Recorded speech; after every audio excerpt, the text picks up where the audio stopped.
In depth, the murder of Jaja. This is the third episode of the series In Depth. In this episode, I will go through the murder of Jaja from Jaro City, who was shot and killed at the end of August 2012. Jaja, whose real name was Jalen Stogner, was a 17-year-old member of the gangster disciple gang Jaro City, whose main enemies are O Block and 600. As you all know, the war between Jaro City and O Block/600 was the worst in years 2012 to 2013. People like Lil B, King Von, Boss Trell and T-Roy were out dropping multiple bodies each.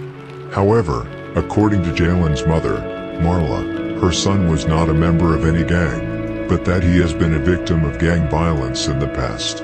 When Jaja was 14 years old, he was beaten up by rival gang members and had his jaw broken. Marla said that Jalen had some issues going on as far as kids messing with him, trying to get him in gangs and whatnot. However, according to the Chicago Police Department, Jalen had gang ties and 4 juvenile arrests, including one for unlawful use of the weapon.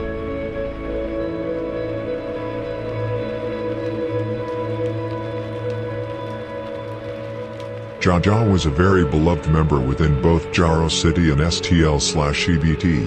He was very close to members like Gucci, Motor, Poppy, Tutu, Wooski and many more. According to rumors I've heard, Jaja was a shooter but not a killer. Ki even admitted to Jaja giving people hell. I have heard Jaja used to send shots at both 600 and O Block in the past, especially after Tutu was killed.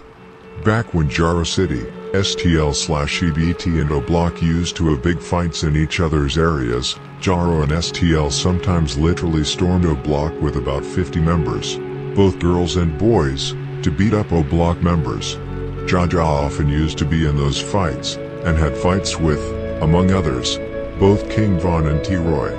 Jalen's life would tragically end only after 17 years of his young life. However, his family would get their justice for their son.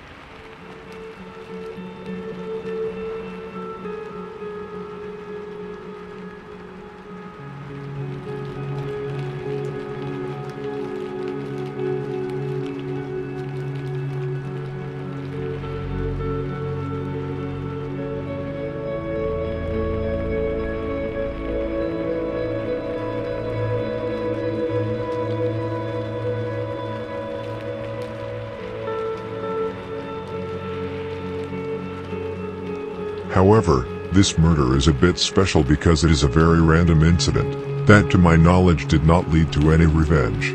In that way, it was a very random event and tragically in a very horrible way. On August 31st, Jalen and his 2 younger brothers were unloading laundry bags from the car in the 4800 block of South Ashland Avenue.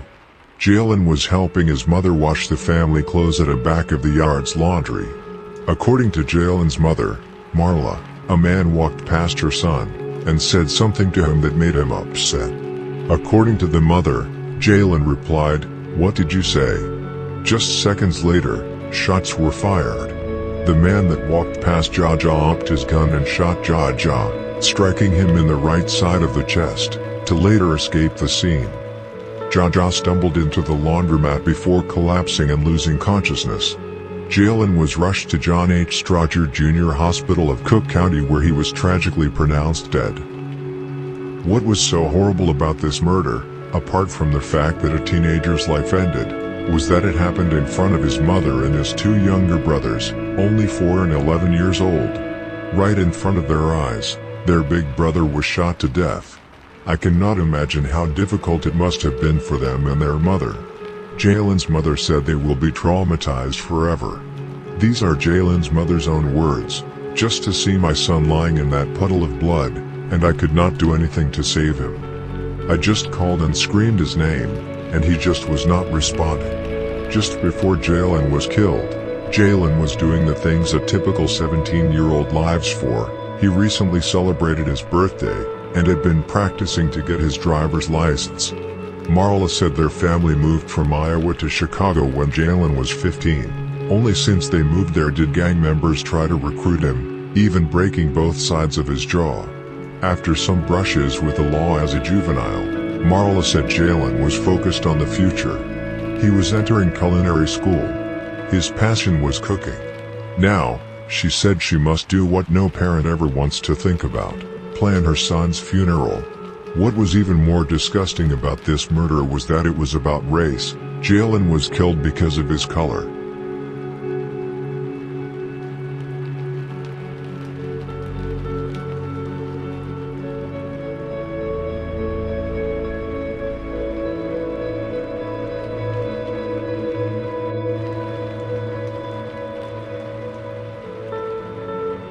Just as I mentioned earlier, Jalen's family received justice for the murder.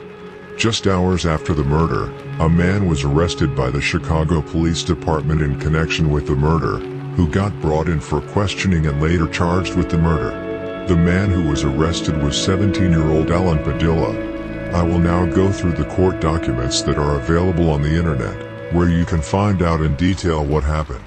Jaja's mother, Marla, testified that on August 31, 2012, around 4 p.m., she drove to a laundromat on 47th Street and Ashland Avenue with Jalen and two of her other 4 children. She parked her vehicle in front of the laundromat, and Jalen took a laundry bag from the vehicle and stood in the laundromat doorway. Alan Padilla, whom Marla had never seen before, walked 12 to 15 feet from Jalen and said something to Jalen.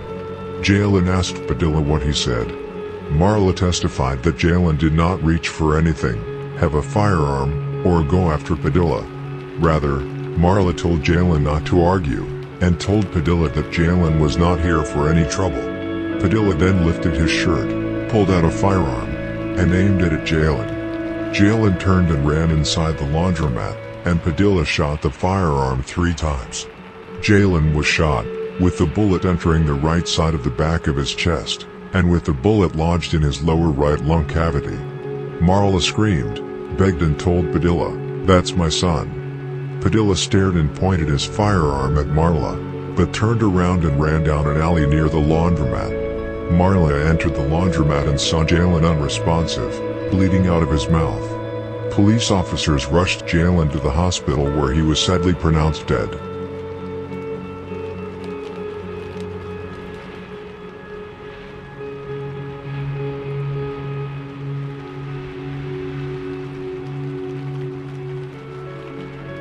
The state also presented testimony that police officers investigated the scene just after 4 p.m.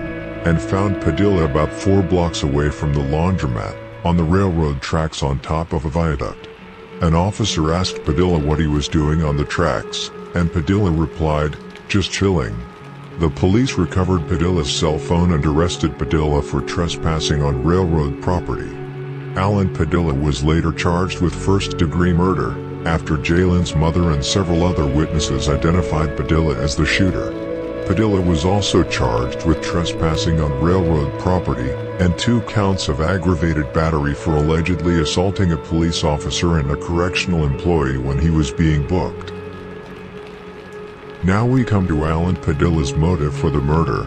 Why did he kill Jalen? Just like I mentioned earlier, this was about race. Padilla killed Jalen because he was black, which would be a way for him to get into a Mexican gang. An inmate at the Cook County Jail testified that heard rapping about killing a black man. The inmate then asked Padilla why he was in prison.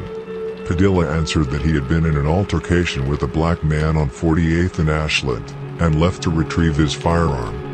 Padilla returned to the area to kill him, but Alan Padilla also gave his own testimony to the police. Padilla states that at the time of the incident, he was 17 years old and homeless, his father's location was unknown, and his mother had been deported to Mexico. Apparently, 30 minutes before the incident, an unknown man punched Padilla and tried to rob him. That was when Padilla ran into the laundromat. When Padilla left the laundromat, he passed Jalen, who said to Padilla, "What are you looking at?" Padilla did not say anything, and according to Padilla, Jalen said, "I'm going to kill you." Padilla stated he believed Jalen's threat due to the prior altercation he had experienced. Padilla walked away from Jalen, but Jalen apparently said something to him again. Padilla then turned around and saw Jalen reach into his waistband. Padilla thought Jalen had a firearm and shot Jalen twice and then fled into an alley. According to the state, Padilla boasted about being a member of the gang La Raza, and even did a face tattoo with the La Raza symbol after just a few months in prison. However, the state reminded the court that Jalen's murder had nothing to do with gang war or peer pressure, but rather Padilla willfully killed a 17-year-old boy out of racist motives, bragged about it and rapped about it in prison.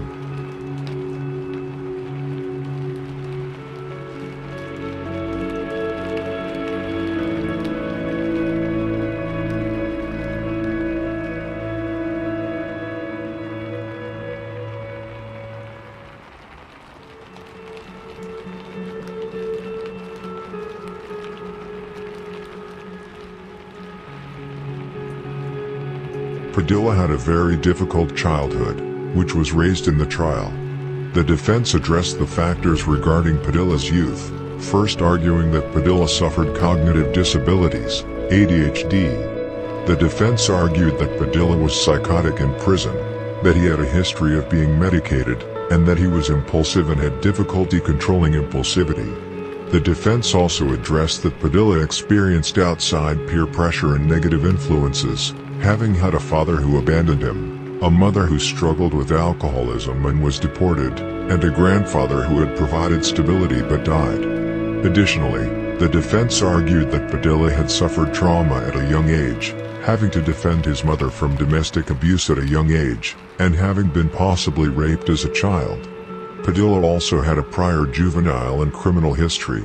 The state observed that Padilla received probation for possession of a stolen motor vehicle, and violated his probation multiple times before killing Jalen 22 days later.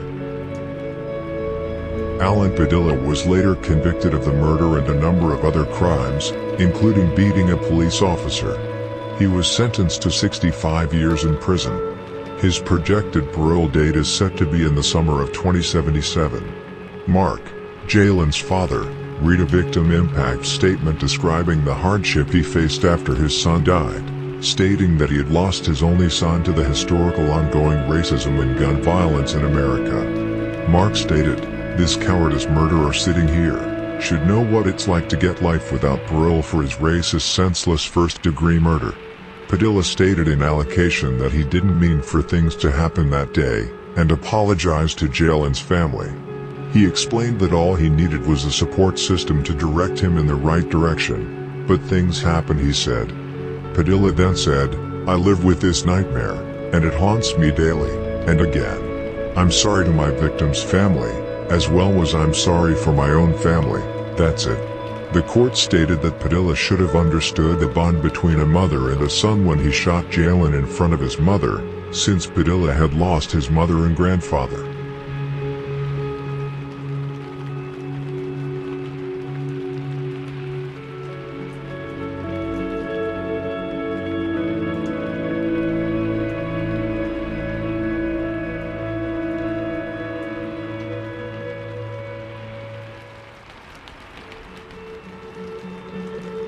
Jalen's mother, Marla, described her last seconds with her son in an interview with the Chicago Tribune. "I was just calling his name to see if he could hear my voice," Marla said, as her house filled with friends and family. "Just hold on. I was just telling him to hold on."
This was the in-depth episode about the murder of Jaja from Jaro City. An incredibly sad story. A murder of a boy just because of his skin color. It's disgraceful. I send my deepest condolences to Jaja's family and all the other families who have lost loved ones to the gang violence in Chicago and around the world. Stay strong.